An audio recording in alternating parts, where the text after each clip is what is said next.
Welcome out to another episode of It's All Been Checked Before. This time, it's finally happening. Much to Jimmy-Jerome's chagrin, Star Wars. We're talking about Star Wars. Some call it A New Hope, Episode 4. So I figured you've already seen it. You didn't just watch it. If you did just watch it, that's amazing. If you just watched it for the first time. Speaking of not watching it for the first time, maybe listening for the first time, Squatch Smashers is back for Season 3 with a pop quiz. That's right, Squatch Smashers is back. Many unanswered questions. Who shot Announcer 1? How are we supposed to tell three identical characters apart in a strictly audio medium? How will Zeke afford his war on Timmy Pillows? Can the alliance between the deadly Tripodus and Timmy Pillows last? Is the IABD Network, in fact, a front organization for the insidious military-industrial podcast complex? Will their out-of-control mascot, Mipsy Russell, attack your podcast next? Who else is related to Queen Sam Squatch? The answers are, don't know, you won't, he can't, it won't, it is, probably yes, and everyone, good job. You got 3 of them right. Now listen to Squatch Smashers. And in fact, I know what they're talking about, all these questions, because I finally listened to all of the Squatch Smashers. They just started Season 3. Hilarious show. I invite you to catch up. It didn't take long to catch up. Go back. These guys are very funny. Very funny world of Squatch Smashers.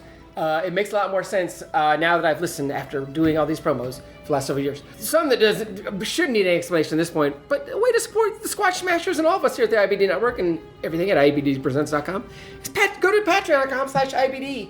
$1 a month helps us out and gets you rewards. $10, go check out the $1,000 and above rewards. It'll give you pause and make you think about moving up in your tax bracket.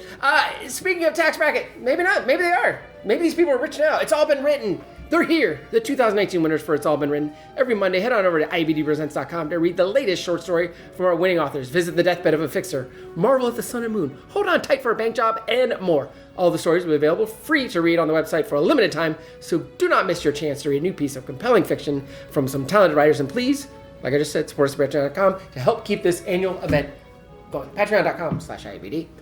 Now, find out how much Jimmy-Jerome loves Star Wars here on It's All Been Trekked Before. Welcome out to another episode of It's All Been Trekked Before. Just 2 of us tonight. This is Steve. Jimmy-Jerome. We are here to discuss Star Wars, retroactively titled Episode 4, A New Hope. No. The original film. The movie that when it first came out, you didn't have to have anything else. It was just Star Wars. Right. It was just Star when Wars. I first saw it. When you first saw it. But I saw it when there were only 3 films to see. So Yeah, they probably hadn't called New Hope yet. I don't think. I don't think so. I don't think they had. But this is the first of our new, of our mini season. Yes. Where we're going to do a few specials as well as the first 4 films and talk about Phase 2. But first, May 25th, 1977, Star Wars, A New Hope hit theaters. Star Wars hit theaters.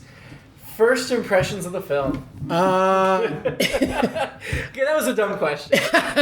Instead, you know how we make new people talk about their Star Trek. That's true. Star Trek background. I think now's a good time to get your Star Wars background. I think I've alluded to it maybe in the past on this podcast. I did not see it May 25th, but I did see it not long after, maybe a couple weeks after, and I know I saw it 6 times that summer. Oof, that's a lot. Never seen a movie 6 times in theaters. The first time I saw it from the moment the Star Destroyer comes across. Oh, not even that. The crawl, for one thing, but especially the Star Destroyer. From there to the end, I was blown away, and that's the first time. I feel like, as much as I know I watched a lot of TV, and I was already watching Star Trek and stuff like that, but I was blown away, and I was like, I want to get into this. I either want to go into space, or I want to get into entertainment.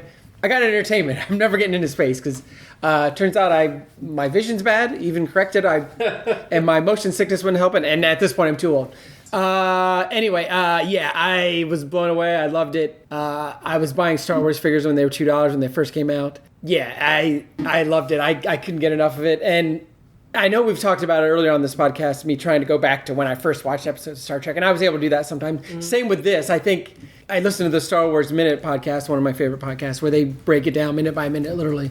And one of the things they've talked about is especially when they talk about their kids watching it, is they want to be their kids being able to watch it for the first time with those fresh eyes. Although even that said, I think kids now, I still think it's hard for them to watch the 77, the New Hope version with fresh eyes, but I could be wrong on that. Yeah, I can still remember my feelings from that first time seeing it and trying to watch it with the idea of not knowing what's happening next. And actually, one of their guests on there was talking about how essentially those first 20 minutes, it's about R2-D2 and C-3PO. All this other stuff yet to come. True. And obviously, eventually, we've had many more episodes and offshoot films, and episode 9's coming out soon. But this one, Empire is probably my... I don't know. I've wavered on this. Pete, the retailer on the Star Wars Minute, has said, well, if you don't have Star Wars, you can't have the Center stuff. Anyway, I love the movie, but I know we're getting into some of the flaws, but I also recognize those. And I will try to explain away some of them, and some of them I will probably be right with you, Jimmy. I will probably be right with you because there are some things I can't quite. And that gets into, and we've talked about this, obviously, on this podcast, lots of rewatch podcasts, the idea that and I know Lucas might talk about, like, I knew I was going to do all this stuff. No, you made this movie. You didn't know people were going to be isolating stuff 40 years later. But yeah, I think he had some idea of what he wanted to do. I mean, even starting episode 4, which we'll get to in a second. Yeah, and making it a serial and that kind of stuff. Yeah, sure. My Star Wars background, I was just shy of 2 months old when Return of the Jedi hit theaters. Oh, okay. So I did not see any of the originals in theaters. Yeah. But I saw them on VHS tape as a young child, and I was like, these are cool, pew, pew, pew, type stuff. Fun action adventure. Uh-huh. How can you not like Harrison Ford? How can you not like Carrie Fisher? Mm-hmm. I mean, I like Mark Hamill and respect him as an adult. His character is a whiny little bee. Luke Skywalker. Never liked Luke Skywalker. But the movie's popular with great characters. But so I liked, I was watching these movies over and over again as a child. And one day my dad was like, after work, I'm going to stop at the library and bring you home a movie. What do you want? And I'm like, Star Wars, because it's a great movie. I want to see it again. And my dad's like, okay. So he gets home and he's like, they were all Star Wars. I got you Star Trek the motion picture. Oh, okay. Same thing, right? Sure. Yeah. So I put it on. Yeah. And I never asked for Star Wars again. No, seriously. Like, I get that. This is... Star Trek the Motion Picture was my first introduction to Star Trek. And I can't speak about that without tying into Star Wars. Because had I not been a fan of Star Wars, I wouldn't have discovered Star Trek. And my experience was similar in that I started watching Star Trek because it was on TV. Well, it was already in syndication. Saw Star Wars, and then after I saw Star Wars, I wanted to see everything sci-fi. And then I got super into Star Trek. Star Wars isn't sci-fi. Right. Well, and that's there are some elements. Very few. There are some. Not the main element. And I think this one is the closest to sci-fi. I think the further we go along, the further we get away from it. That's fair. For me. That's fair. And that's something I do not like. And everyone who's listening to this podcast knows I don't like the magic stuff. As much as I go with the Force, but we get into stuff. I was into Star Trek, Star Wars, like, from that moment forward, I wanted to see all sci-fi, so which got me even more into Star Trek. And then, kind of like you, I went into, because if Star Wars, there wasn't a Star Wars movie, so I delved right into Star Trek. So much more Trek. There were all the episodes. I could watch it every week or every night, depending on what cable system we had or where we lived at the time. Then I started buying the books and everything else, and then I dived much deeper into that world. And again, I wouldn't say they're yin and yang. They're very different. They are, and very different. But I enjoy them both. I don't think there's anything wrong with enjoying them both. Yeah. I really don't. What frustrated me the older I got, when I first switched over to Star Trek, I got deep into Star Trek. I'd watch what I can. Back in those days, I didn't have the original episodes really available to me. Right. I couldn't go to the library and get those. So I mainly watched the films. And then read a ton of the books. And then eventually got to some original episodes. Watched Next Gen a lot.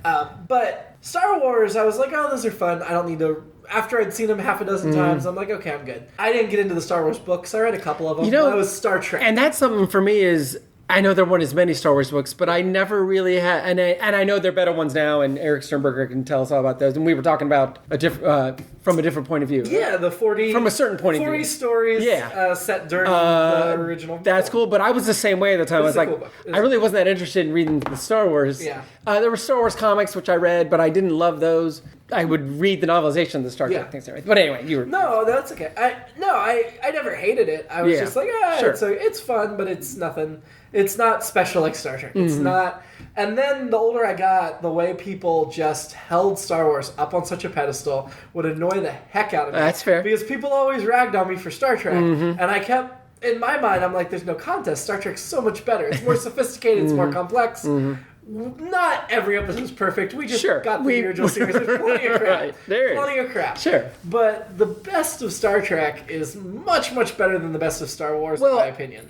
From that concept especially, like there are no highbrow concepts in Star Wars. And It's a again, fun shoot 'em up. for me, Popcorn. that's what kind of bummed me out, or whatever.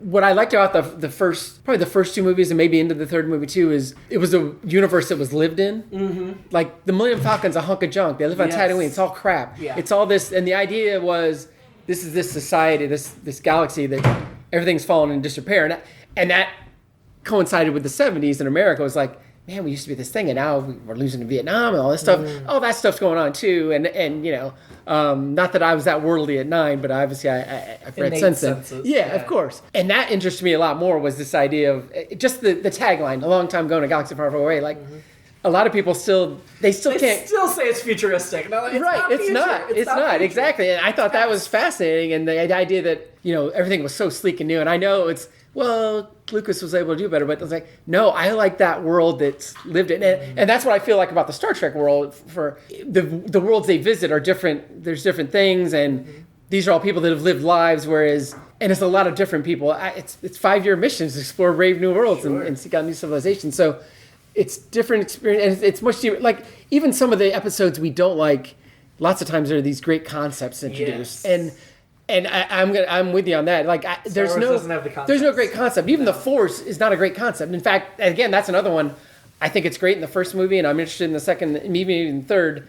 And then you go back around, and even then, when they introduce midichlorians and to make science into it, no, leave it where it is. And like I said, everyone knows I don't like magic, so I have a tough time with the Force. I love it as the idea of strong minds and this thing, and this intangible force. And I just used a word to describe a word, to define a word. This intangible thing that some people can harness, and it seems like good people can harness it or whatever. Yeah. I'm with that, but then it gets real convoluted, which again, the magic of McGaster on the animated series, and there's plenty of things. Catspaw, that's another one. When we get into magic, I like the science part on Star Trek, and when it gets to magic, not so much. So, yeah, that's one thing with Star Wars I can't get into. No, I've seen all the films a number of times, except the most recent ones. I haven't seen them as much. I haven't seen them as much either. I like it. Like I said, I don't hate Star Wars. I do think it's overrated. Probably the most overrated franchise in pop culture, in my opinion. I cannot say that because there are plenty of franchises I might say Marvel, which is going to get me in trouble with everybody. But Marvel better than Star Wars. The MCU much better than Star Wars.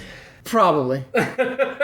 We right before episode 7 came out, my wife and I rewatched episodes 1 through 6. We'd Right. seen them all, Right. but we rewatched them and did them in that order, 1 through 6. And coming straight off of the prequels, both of our opinions were that episode 4 sucked just as bad as the prequels. 5's good but boring. 6 is fun but full of plot holes. So, but watching 4 isolated again without the prequels leading up, I enjoyed it much more than coming straight off the prequels. Yeah. I do have a page of notes of issues with it. A couple of major ones, most of them minor. Yeah. But like I said, I don't hate it. We're doing this episode mainly because everybody's giving me such crap since we started this. Right. And then nobody shows up to debate with me except for Steven. This would be a much more heated discussion if anybody but Steven. Yeah, I was planning on being the referee. I know. And now you're not going to get vicious. That's not your personality. And I was expecting Keith or Nick or something. Especially not about this. No, it's not worth it. There are other franchises I could probably get vicious about, but... Yeah. So first thing first, right off the bat, it starts mid-story, episode 4, blah, blah, blah. What do you think of starting in the middle of the story? Well, from the improv world, they say always start in the middle of a scene. Part of it was obviously it was harkening back to the serials, and so the idea was just jumping in, and they give you let's bring you up to speed where we are. And that's another thing I loved about the original movie, and then it got trickier. Obviously, the more movies you do, the more you fill it up. And that's one of my disappointing things about the prequels is I was much more interested in all that stuff that happened when they describe it in this movie. And not just because Sir Alec Guinness is the one doing it, but that helps. But like all his stories in this movie about the old times are like, man, I wonder what the Clone Wars are like, and that kind of Yep. stuff sounds really cool. And then when they actually did them, it wasn't as good. And again, I'm not the person to crap on the prequels like most people. I can find good in it just like Luke finds good in Vader. But I'm also not going to tell you they were great either. Yeah, I mean, But- when I say sucked, I meant in comparison to the other films. But no, like, I would still watch them again. Yeah. None of them are unwatchable. Yeah, that's a good way to put it. But yeah. So starting in the middle, I think at the time for me it left more intrigue and it was interesting. And like I said, we have this thing in improv where it was like you should always start a scene in the middle, like where are we? What's going on? Jump right in. Yeah. I don't have a problem with starting in the middle of the story. I have a real problem with calling it episode 4. I really do. Without episode, when I was young, I kept thinking, "Oh, I gotta get to the library and find episodes 1 through 3." Well, and I think the original. There's no internet for me to confirm I don't think that they didn't exist. You know what? I can't remember if the original said episode 4. It did. Did it? Okay. Yeah. All right. It always started with episode 4. It bothers me more now, I think, than it did then. But when I first saw it, it did drive me crazy too. Because I was like, "Where's the other episodes?" It doesn't bother me, but it does remind me there was a show that NBC had soon after this. NBC, we talk a lot about how bad they are on this podcast. They had this show that was essentially, I also think this was inspired by Star Wars. They started doing serials, kind of like It's All Been Done Radio Hour. What? Yeah, but they were terrible. So kind of like It's All Been Done Radio Hour. Well, I don't remember if they weren't great, but I watched every week. But their ratings were terrible, so they didn't last long. And it was kind of the same thing. But they had all the cheese and none of the quality or interesting aspects that Star Wars had or the old serials had. I'm going to more or less go through this in movie order. Okay. My notes. You didn't take notes. I didn't. It's usually I know. I think I said hundreds of times. I've probably seen this at least 100 times. I've probably seen it a dozen or so times. Like I said, I saw it 6 times in theater, a couple times, 2 or 3 times when they brought it back out at the drive-in. Yeah. No, 4 times because I made my dad take us twice. And back then they would show the movie at 7:30 and then at 2:30 or 1:30, whenever. It came out on HBO. I probably watched it 30 times there. And then they re-released it. Yeah. So anyway. We don't usually go through chronological order, but Sure. I just feel like it's easier on Yes. this. First thing that I wrote down. Why did the droids land so far from their destination on Tatooine? Oh, that's a good point. Like, Well, clearly walking across the sand was super dangerous for them. did R2 know where they were going?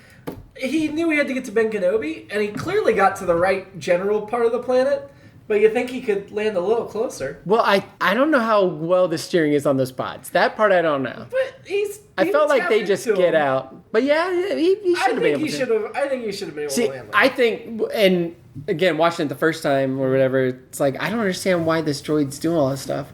And then it makes sense that he leaves C-3PO because he knew where he wanted to go. Yeah. And I think that's something you could explain away relatively easily. I don't think the movie did it. I feel like they should have just tossed a line in there to explain it. One of the things, I'm in the Star Wars Minute Facebook group. One of the things I got into was how to make all the movies shorter. So essentially they just show a clip or they show a picture and then they cut to the credits. And one of them is when the escape pod goes, they're about to shoot it, and then they're like, "Oh, there's no life forms. Let's not waste the." And somebody talked about like, "Are you really wasting lasers?" It's like, "Yeah, waste it. Just shoot it. Just blow it up." But they don't. But one of them was they blow up the escape pod in the movie, then you just roll credits. The movie's over. Movie's over. No Empire, no Jedi. Movie's over. That's right. Yeah. So that one I feel like isn't a huge issue, but it's annoying. But then the stormtroopers find a piece that fell off the droid. Yeah. They're like, oh, the droids are here. And they didn't crash land. There were pieces popping off. How'd they lose a piece? Then we get Ben Kenobi. Yeah. Who... I'm going to go into hot witness protection, Steven, and I'm just going to change my first name. Because they're not going to look for somebody with my same last name. Well, I think the theory was that Tatooine's so far off the beaten path, no one's going to... You still change the last name. He probably should have. He went to the trouble of changing the first name. Probably should have. I mean, come on. Although, I don't know if Luke knows it's Ben Kenobi only because his uncle knows Ben Kenobi. Sure. But I don't know if other people around there know Ben Kenobi. I mean, I still feel like he shouldn't be telling anybody his last name. And his aunt and uncle should be under... Well... His aunt and uncle know he's hiding, right? They know the story. They do. So, for them to help keep a secret, you don't reveal. Gotta be. Baru and Lara's not the best. I mean, So Aunt Beru had a line that was just awful to me.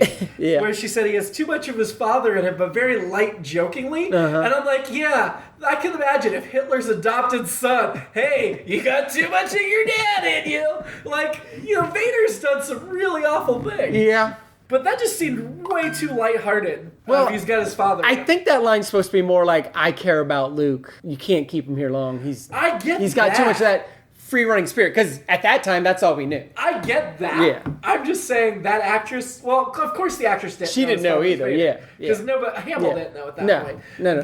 But Lucas directed it. So I feel like he could say, read that line differently. See, I still think he didn't know that it was. You don't think he did? I don't think he did. Because I feel like on there this are some watch, things that make sense that on this watch, I kind of felt like, I feel like they were evasive enough. I don't think there were hints of it. Guinness's line work in the second film. They would have had to really set it up. Yeah, well, Guinness's line readings are so, and that's another thing. I think, like I said, Guinness's line readings about that stuff, and he's the one guy who can read that. I'll say Ian McDiarmid as the Emperor can read that stuff, but he's so villainy cartoony that he can go wherever he wants with it. But Guinness sells it so, and that's another thing. Guinness is great. If you don't have Sir Alec Guinness in this movie, you can name any other talented actor from that time or similar, not similar to Kenobi. Yul Brynner. Yeah, even a Yul Brynner, maybe he could pull it off. But Guinness nails it so much, commits to it. And that's why even when you're doing, he wasn't crazy about the movie, but it made him super rich too because he got points on the back end. And paid for the sequels. For showing up for 5 minutes and not even having to show up at a on set, really, just at some studio. If he doesn't commit to it and all that stuff, it sells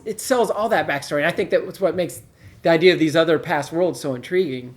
Or past worlds, past times, past experiences. Yeah. No, I agree. And this is the thing, while the story to me of Star Wars is weak and very very classic hero's journey. It's the hero's journey, yeah. Very classic. Yeah.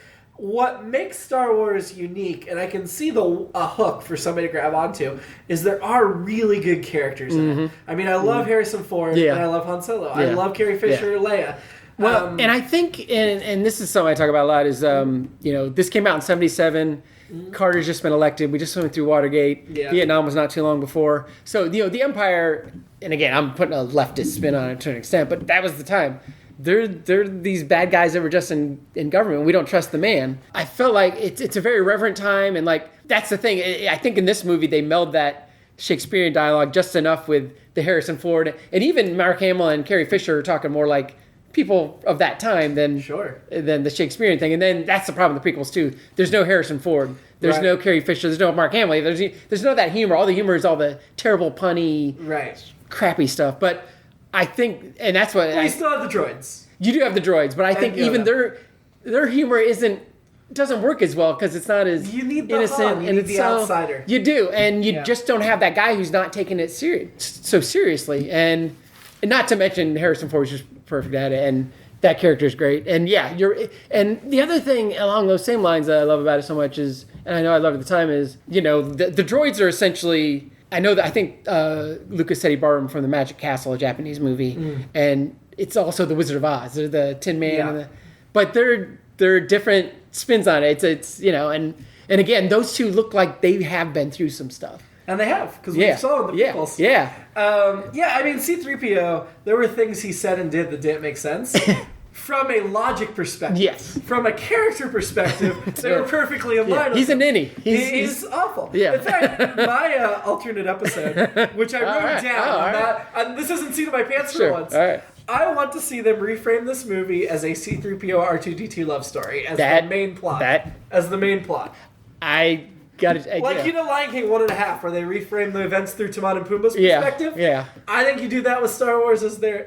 Because they're this. I mean, I hesitated to say they're the best couple because I really like Han and Leia. Sure. But yeah.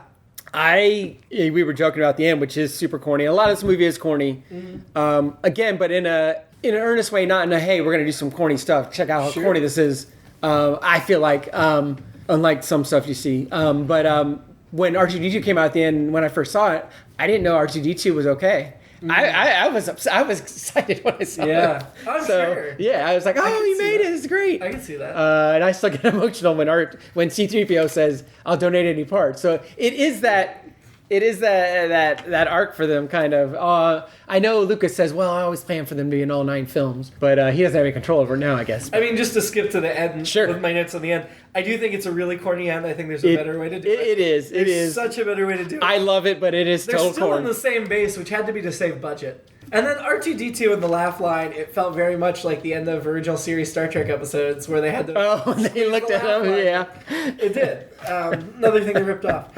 You know, they often refer to this as a space opera when it came out. And obviously Williams' soundtrack all the way through it. It just made... I didn't think about it. Obviously, we're talking in a Star Trek context.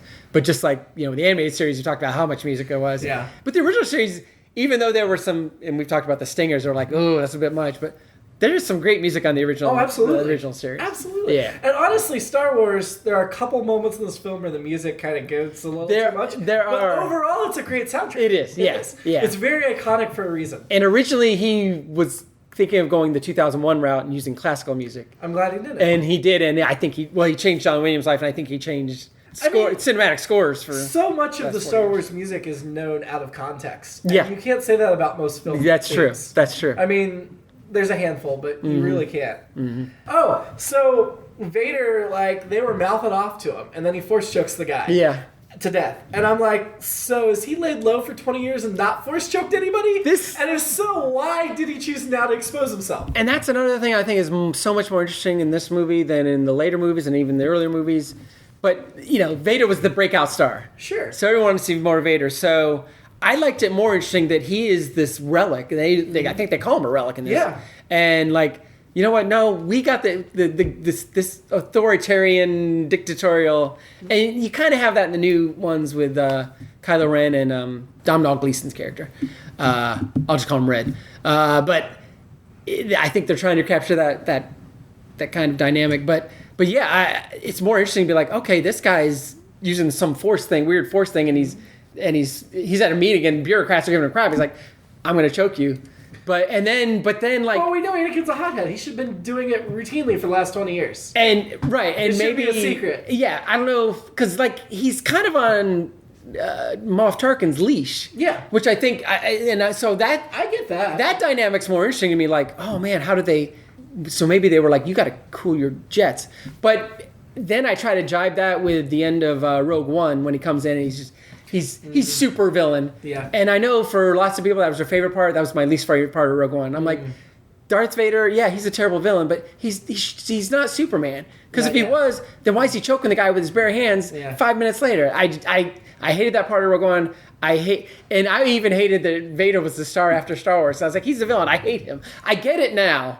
And he is a great villain. I get all that. But at the time, I was 9. I was like, this is crazy. And I definitely see why he's got more respect and reputation in Empire and Jedi, because he's the only one that survived the destruction of the Death Star and everything. Right. So I could see where his reputation would go way up. Then it got like, if he had just, like, he was a mysterious guy that none of them knew, it would be different. Right. But they did know him. Yeah. Just not that part of it. And I think the idea was that these guys were getting so full of themselves because they built this thing. They're forgetting about the basics and humans, not humans, but you know, the Force or whatever. And the Force is gone by the wayside. I just don't. And I think that relates back to, I know a lot of this was like Seven Samurai and that kind of stuff. Mm-hmm. But when they killed Luke's aunt and uncle, they don't leave one guard behind just to, if somebody comes back.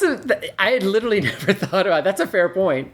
The only explanation I can about that is stormtroopers are terrible. But yeah, if they kill everyone, somebody should have been waiting. I mean... See, now we're going into the theory that Obi-Wan Kenobi killed them. That's why that was... I disagree. We talked about that. I don't believe that either. I think that's so dumb because that would make Obi-Wan the villain of the piece. So yeah, there is a theory... Like, then there's no difference between Obi-Wan and Darth Vader. There is a theory out there that Obi-Wan killed all the Jawas and Luke's family, or Beru and Uncle Owen, so he could get Luke to go with him and they could blow up the Death Star. Time to do all that. He used the Force, but no, it's a far-fetched one. It does not make sense. But you're right. It would have made sense for at least a couple of stormtroopers to stick around. And then they go into not Mos Eisley. Unless the stormtroopers were killing a bunch of Tusken Raiders at that point. Even so, you leave a couple behind. I agree. So they go in and they get the stormtroopers, and Obi-Wan's just focused on one and doing his mind. There's 5 others standing on the speeder that don't notice that he's repeating everything he says. Maybe they're not paying attention. Maybe he got them all with that simple. It didn't. No. It does illustrate the stormtroopers were incompetent from day one. Well, we know that, and I'm not even going to talk about how bad a shot they are. That just goes without saying. That's notorious. But yeah, that didn't make sense to me. Obi-Wan cuts off the guy's arm in the bar, and it's bleeding. They didn't cauterize the wound. And that was a good point too, because that's something I usually don't think about. And I would almost prefer there's blood. I think that's more interesting. But every other time we see a lightsaber do something like that. I mean, Luke's not dripping blood when his hand gets cut off. No, I agree. And I think that would be more interesting. I think that would be better. I don't know if that was we got a lot of kids going to see this. Because I guess the original was, I was going to say PG-13, but that didn't exist. It was PG. Yeah.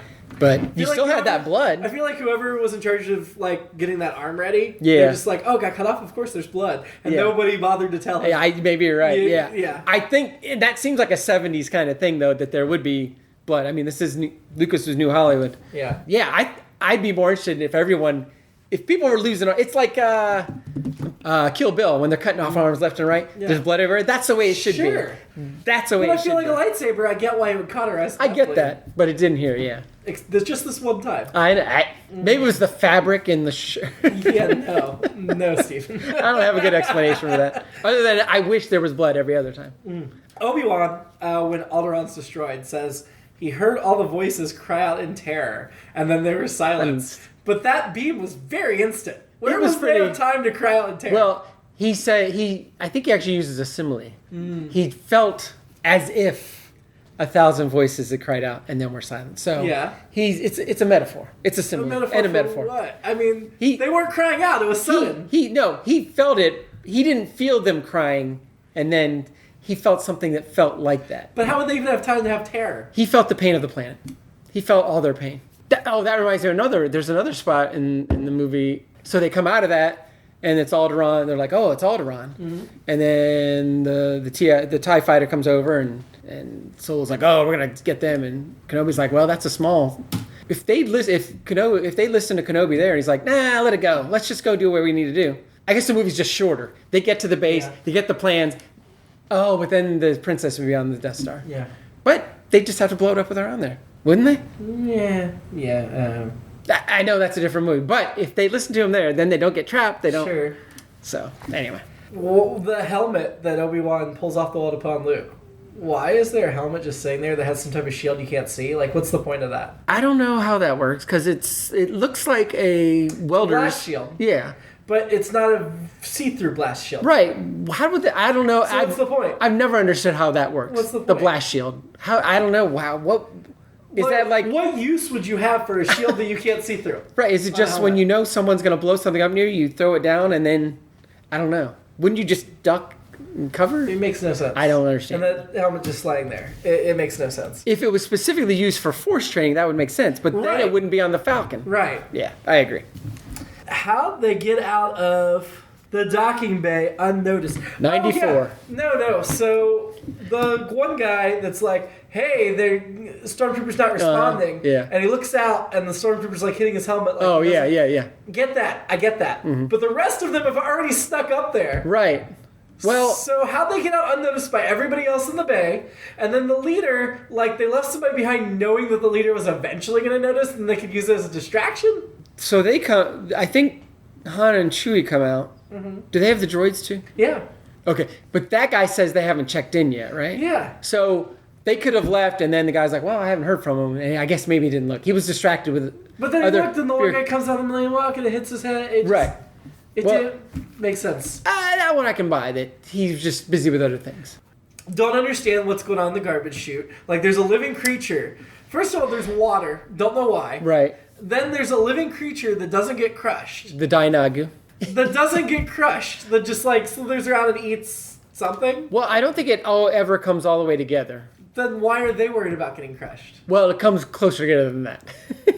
That's all I can tell you. Comes just close enough to not crush it. It's a pretty new station. I'm with you more on the other issues I have there, which I've always had. I've never understood why the guys up top never just come over and just shoot down at them. That's the main thing. Or wait at the door. Or the access hatch. So that's a major issue. That I can't. I can't get my head. I can't explain that. I mean, and that explains... I get it from a filmmaking, from a serial standpoint. It's like, okay, this is the 10 minute of action. Yeah. And this is the episode where they're stuck in the trash compactor. But from the logic of you're on a space station, there's a bunch of people all around. Yeah. So the trash compactor, the stormtroopers not even like going down to get the access hatch, Right. extends to me to a much larger problem. They should not be able to move around the station like they are. Right. And that's like what, a 40-minute sequence where they're on the station. Yeah, and it makes me think of Dark Knight, because when I first watched The Dark Knight the first 2 or 3 times, I was like, this is great, it moves so fast. And then the more I watched it, I was like, oh, I have a problem with this, and this, and this, and this, and this. But I love all these other parts. Yeah. Talks about tonight where Vader's like, perhaps she may be of some use. Let's terminate her immediately. Ooh, she may be of some use yet, since Kenobi and these other guys are here. It's like, okay. But I still can't get my head around that they go to all this trouble to let them escape. Why bother with the charade? Why not just let them leave? Now, see, I don't mind that because I feel like Darth Vader's like, well, I'll get that. I'm not going to worry about informing anybody else of my plan. I don't care. That's fair. Oh, that makes sense. I'm not worried about these stormtroopers, and I trust that Ben's going to get them through it, and I don't need to. That I buy. That's valid. It's all entertaining. I feel like it's bad storytelling. And Lucas had already decided they were going to have scenes on the Death Star, and then I don't know how to make this work, but I don't care. Instead of figuring it out, I'm just going to write it. Yeah, and I don't think he wasn't worried about the logic of it or necessarily or the. Yeah, no, and that's does this make sense? Me. Yeah. Okay, we'll move on. The Crusher got really much slower at the end for no reason. Oh, well, it's always, the door closing quickly and slower, and The design of the Death Star with the big empty shafts, that I will complain about. Oh, that's everywhere. I don't understand that design, and I don't like it. The stormtroopers, being bad at firing, I'm not going to complain about, but I'm complaining about the big empty shaft. And the thin walkway, he had to, squeeze around. To bring it back to Star Trek, there's the episode of the Orville, I think season 1, where they go inside the ship that's the planet that's inside it's the ship or whatever. Penny Gerald Johnson, the doctor, walks out and she's like, I'm afraid of heights. I'm like, thank God somebody finally mentioned that I do not like walking on this narrow. Why is it? And I think she even said, people. Yeah, and I think she even said, why is this built like this? Yeah, and Family Guy mentions the lack of security, not security, but safety on the Death Star and other places. And the 2009 Enterprise has a big shaft in the middle of the ship. Yeah, I don't know what is going on. Because they're trying to be Star Wars. Probably, yeah. Thin walkway. The walkway bridge is just not there when Luke and Leia come out. None of that makes any sense. Why wouldn't you just always have it? Why wouldn't you just turn it off? I love the idea that he is just shooting everything and doesn't know what he's doing. So I love the line where he's like, I think I just blasted it. Yeah, I don't understand the design of the No. There's many flaws with the design of the Death Star. Yes. Besides the thing that blows it up, the weakness. Yeah. Very much so. Why did the stormtroopers run from Han when he had the blaster? I mean, it's a very funny visual. It is. And then he has to run back because of more, but it doesn't make sense. I think it's just And no other time does anybody run from anything. No, I think the idea was just, it's for comedic effect, obviously, but I think it's also very, this never happens to us, so we don't know what to do. Well, I mean, they get in firefights other parts of the movie and they don't run. You would think, but... I think this is one of the things that epitomizes something that's wrong with Star Wars in general as a franchise, is... somebody decides there's this great visual scene, so let's not worry about if it makes sense or not. And I think there's a number of those in this. That one's a big one. Yeah, that one doesn't bother me too much, but I get what you're saying. But that one doesn't bother me, yeah. Yeah, I feel like Star Trek, they would not, other than the new movies, would not sacrifice the story for a visual. And I will say, I think this movie especially treads that line real close. Yeah. For me, of getting into that. And then I think there's probably a couple moments in Empire, but then once we get into Jedi and the prequels, and even the new ones, it goes much more over the top for that, to me, in that kind of stuff. I think from Jedi and Force Awakens, they're both such fun movies. They're both riddled with plot holes. Yes, riddled with plot holes. But they're fun movies, and so you don't care as much. Yeah. So when that Luke and Leia are trapped on the little platform and the door opens a little bit, no stormtrooper thinks to shoot their ankles. Right. I think she should be shooting their knee. She should. Same thing. Yeah. It's Scarface. They pew, take them out. Shoot the ankles. Yeah. Pew pew. I mean, Leia's tough. She would think that. Yeah. So here's another big question: and R2-D2. he had the plans to the Death Star. Mm-hmm. He knew they needed to get to the rebellion. Yeah. So why does he let them go to Alderaan in the first place? Why does he insist immediately they need to go straight to the rebel base with these plans? Well, doesn't she tell him he needs to go to Alderaan? No, he sends them to Obi-Wan. But she tells Obi-Wan to take these to Alderaan. I don't think so. Isn't that? No, I don't think so. I thought that's what she says in her message. Doesn't she say? I don't think so. I could be wrong. But I feel like she's just trying to get... those plans need to get to the rebel base. She as a person is immaterial.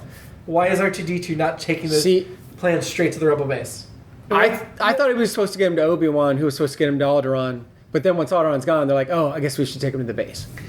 Tractor beams. They didn't use the tractor beams on the little fighter ships at all when they got attacked? There's some dub fighters. They don't work. They're too small.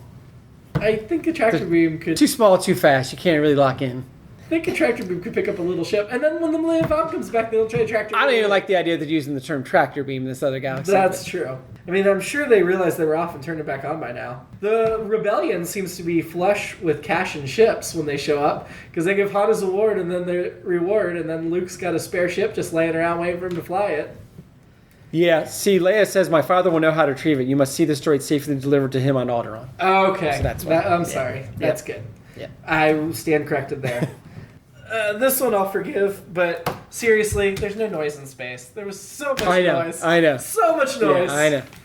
I mean, Star Trek's occasionally been guilty of that too. Sure. I think the whole Death Star set it up, all that at the end is to heighten the drama, obviously. I'm sure it is. Yeah. But the other thing, and if Keith was here, he could get it when they're in the not the tunnel, the channel, the trench.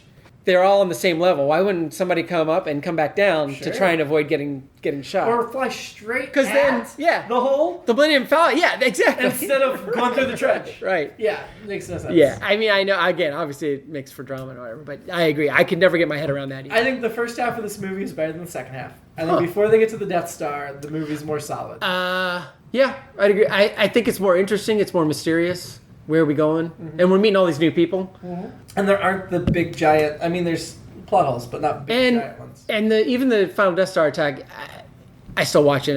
It's great, but Lucas has said, he's like, we just lifted dogfights from World War II films and pretty much did the same thing. And that's why they were on the plane instead of flying in. You're not thinking three-dimensionally. Right, yeah, and that bothers me more in hindsight. That's one of those things that bothers me. It's like, it's something Keith would be harping on if you were here. And I know they do much better in the... I will give that to the prequels. Like, some of those battles in there are like, this is amazing. This is like the cover of a science fiction book come to life.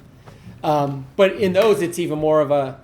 I don't even know what's going on. There's so much going on, I don't know what's going on. Whereas these, it's like, we want you to know that this guy's going to shoot this guy maybe or whatever. Yeah. Which so from a storytelling aspect makes sense, but yeah. That was my last note. Do you have an alternate episode the way I already gave mine? Mine would probably also be through C-3PO and R2-D2's ideas, our eyes, because and like I said, someone said this on the Star Wars Minute, for that first 25 minutes of the movie, it's like, oh, this is about R2-D2. Mm-hmm. Where's this little dude going? I'm into that. I want to see what this guy does. He's an adventurer. And yeah, kind of disappointed that doesn't continue more. Yeah, you're right. But yeah, I mean, R2's still that adventurous guy or whatever, but you don't see him going on his own. Yeah, you're right. And when he's in the ship with Luke, he hardly has anything that's like... Yeah, all of a sudden he's just he's the droid. He's the servant. Accessory. Yeah. That would be my alternate episode, is everything through R2-D2's eyes. And fashion. There's a ton. Iconic, all kinds of iconic things. Character design is another plus on this. There's lots of really cool aliens. Yeah. Lots. And I dare say, I don't think any of the Star Trek films do the aliens as well as this first Star Wars film. You might be right. Yeah, like... They don't have the variety. And not just variety, but variety where each one feels very developed. Mm-hmm.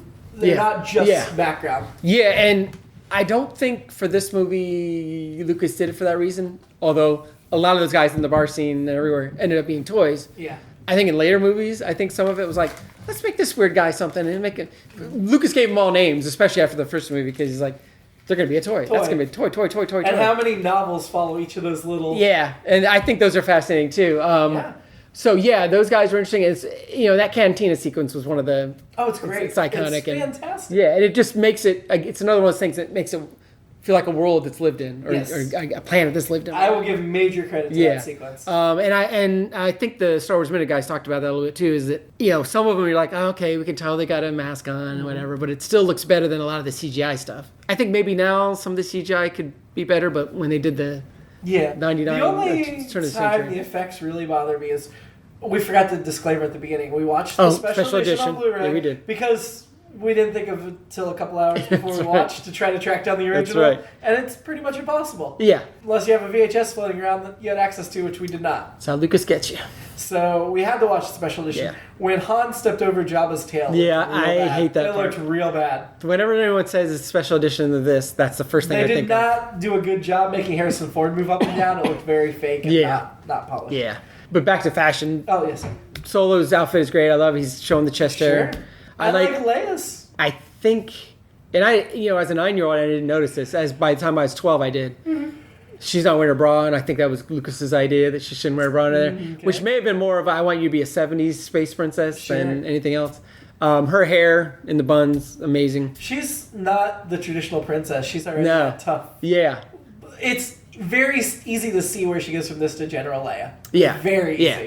Love her hair. Her buns are amazing. I'm trying to think. Stormtrooper outfits. There's so much I kind of. are a little clunky. They are. To walk in. Yeah. And Darth Vader's outfit's a little on the nose. Yeah. Does that mean the most evil thing you can think of? Well, and then eventually they bring it around to the, the cloak and all that. But yeah. At this point, seeing this movie without the others, we didn't know what he was. We didn't know if there was a person in there. We just thought the breathing was like, oh, okay, it's to simulate. Sure. Maybe he is a robot. Is he he's an evil robot? We didn't know. Yeah. I think obviously a lot of the Empire stuff is supposed to look very Nazi. They're called stormtroopers. I like Luke's hair. I appreciate some of the long blonde hair. We could do a whole episode on fashion. That's true. Yeah. So those. I was in general great. Those are the high great points. Job. Yeah. Design of this movie's. Yeah. Other than the little thin walkways with no railings, is really good. Yeah. When it comes to world building, great job here. Pretty good. I'm not sure there's a Star Trek movie I would put below this in the ranking. Oh, really? Yeah. Yeah. I know I'm going to be the opposite on those. I think 3 and 5 come close. Yeah. For me, Wrath of Khan's right in there. And then I haven't seen Motion Picture in a long time, so I'm curious to see how I feel. Oh, I think Wrath of Khan's the best Star Trek film. Oh, it is. That's my number one. Comparing, if we had to put this Star Wars movie in the rankings of Star Trek films, it'd be at the bottom for me. Yeah, I know it wouldn't be for me. It may not be dead last. It could be Search for Spock or Final Frontier. I'm not sure. I'd have to read. I don't think it beats. But it would definitely be in the bottom 3 for sure. Yeah. Not for me, I know, but no. Yeah. Where would you put it? Part of my problem is I haven't seen most of the Trek movies in a long time. Oh, really? Yeah, and I haven't seen the next gen ones in a while. A couple of those I didn't see. So that's really? That's that's going to be new ground too. But the original films I've seen. Yeah, because I probably still like this better than Motion Picture, but I haven't seen Motion Picture in a while. But Wrath of Khan, I feel like Wrath of Khan's one of the most perfect films. We had a few gripes. And there's definitely some stuff in there too. I was thinking about watching this is like they move, and I've seen them 100 times at least. I just think the cohesiveness of the plot and the being believable and makes sense is much more solid. Well, and Wrath of Khan's about a little bit more. That's for sure. That's where I'm like, even Star Trek V: The Final Frontier, which isn't a great film, is about something. Yeah. More than this. I mean, I love the motion picture, so yeah. Yeah, I'm excited to revisit that because I haven't seen that in a long time. Good. I know I loved it at the time. Star Wars isn't sci-fi. It's fantasy. It's fantasy. It is, and that's to me, this movie is the closest it gets to sci-fi, and then it just goes. It's a fantasy that just happens to be set in space. Yeah, like I said, I feel like that the aspects that are that lived-in world of Han trying to fix the ship and that kind of stuff. And that's what I like about some of to get to the newer films like Rogue One, Rogue One, but also the Solo movie, which I like more than a lot of people. I liked Solo. Is that world felt more of a lived-in world? There wasn't. Yeah. There weren't Jedi Knights running around, and I thought the prequels and even 7 and 8, maybe it's a little better, but what can you do with the Force? Well, turns out maybe anything, and I hate when there are no limits on it. I hate when there are no limits. Well, there's magic. I know. A very classic fantasy. And, and this is me having moving I'll use a sports team, moving goalposts. So Star Wars, I'll let get away with that to an extent. Whereas Star Trek, hey, you've given me this real world. Do not deviate from there and give me some kind of magic thing. So so your expectations for Star Trek are higher. Yeah, I think that.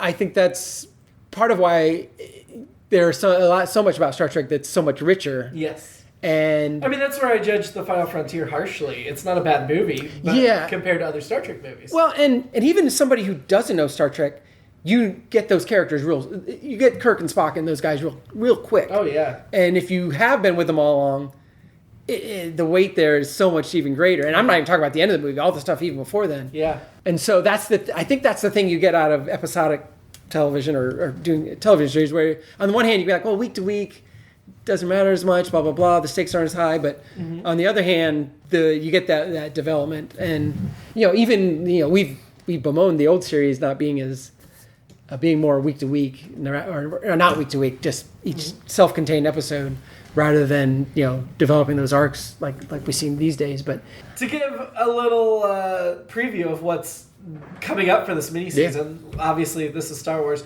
Next week, we're going to be talking Quark.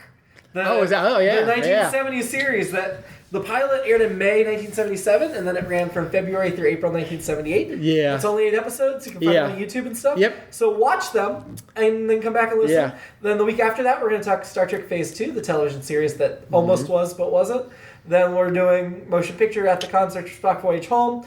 And then we may have a couple more episodes before we take another break before next gen. I'm not sure. Right. We got a couple things we're tossing around. We're flying through the 80s. But I won't make any promises. Yes, that's what we get to look forward to. Watch Quark. Any final thoughts on Star Wars? I still love it. It's one of my favorite movies. And I can make arguments about why it's so great, but I could also, at the end of the day, I wouldn't care. I would still just say I love it. It's one of my favorite movies. I don't know if I'd say it's in my... It's probably in my top 20. When I saw it the first time, it was the greatest movie of all time, and I was mad that it lost to Annie Hall. Now, Annie Hall, I actually love more than Star Wars. Even though I know we're not supposed to like Woody Allen anymore. I can't. I love Woody Allen movies. I love Annie Hall. From the artist. Yeah, I saw it, and yeah. Yeah, this would not make my list of favorite movies. I think it's super overrated, but I still found it very enjoyable. Yeah. And I hadn't watched it in a few years. I enjoyed it more than last time I saw it, and I know that because I remember not enjoying it the last time I saw it. And I'm good for another few years, but I'll probably watch it again in my life multiple times. I did think about this earlier we were talking about, which is I wonder if it's because I saw the first one when I was 9. Sure. I wonder if I was younger than that. I know. Okay, so I wonder if for a lot of people it is kind of a kid's thing where you see it at a young age and you're hooked and you love it forever. And there's a lot of bad things that people like when they're little and then still like later. Oh, yeah. If I hadn't found Star Trek and I watched this a dozen more times as a kid, I might feel differently about it. But yeah, Quark Phase 2, and then we get to Motion Picture. All right. Until then, live long. And prosper. It's All Been Done presents. Who's got the time?